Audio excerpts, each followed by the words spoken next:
Hello guys, কেমন আছো তোমরা? আশা করি গাইস সবাই ভালো আছো। গাইস আমার নাম কৃষ্ণ, আমি লাইভ জার্নির ব্লগ ভিডিও বানাই। আজকে আমি পাট কাটা ছেড়ে আবার পাট ছুটাতে চলে আসলাম, আর আজকে তোমরা দেখাবো আমরা কিভাবে পাট ছুটাই। আর গাইস আমার কিন্তু একটা কথা ভেবে সেই হেভি খুশি লাগছে গাইস, আমি কিন্তু ফাইনালি আজকে 3 মাস ভিডিও আপলোড করে দিলাম, লাগাতার একদিনও থামেনি। গাইস তোমরাই ভেবে দেখো তো একটি ভিডিও এডিট করতে কত সময় লাগে, আর আমি প্রতিদিন প্রতি সন্ধ্যাবেলা কোথাও যাই না, শুধু বসে বসে বাড়িতে ভিডিও এডিট করি। তো গাইস আমার কত কষ্ট হয়। আরো গাইস ওগুলা বাদ দাও, এখন ওগুলো আর বললে হবে না। গাইস আমার এটা ব্লগ নম্বর 90।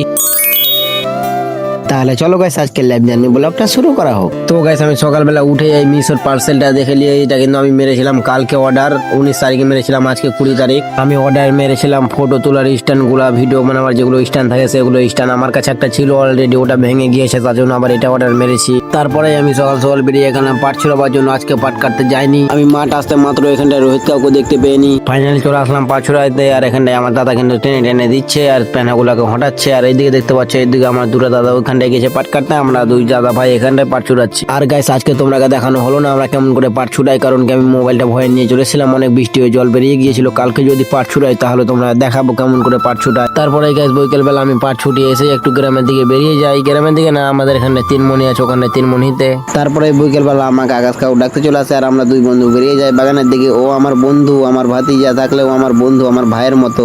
তখনই আমাকে একটা লোক মাঠ থেকে এসে বলে, তোর বাবা মাঠের ট্রাক্টর নিয়ে গেছে আর তেল শেষ হয়ে গেছে, ফাটাস করে গিয়ে তেলটা নিয়ে হয়। তো আমি আর আমার আকাশ কাকু চলে আসলাম তেল নিতে, তেল পাম্প। তো তাড়াতাড়ি করে 1000 টাকার তেল নিতে লেগে গেলাম।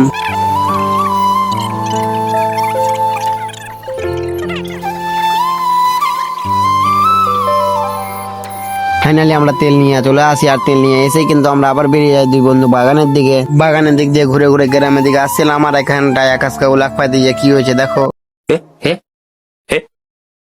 भड़ी भड़ी भड़ी रहा भड़ी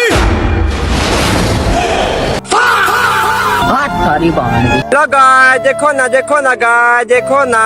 তারপরে গাই গ্রামের দিকে এসে আমি আর একটা বাহুবলীকে দেখতে পেয়েনি।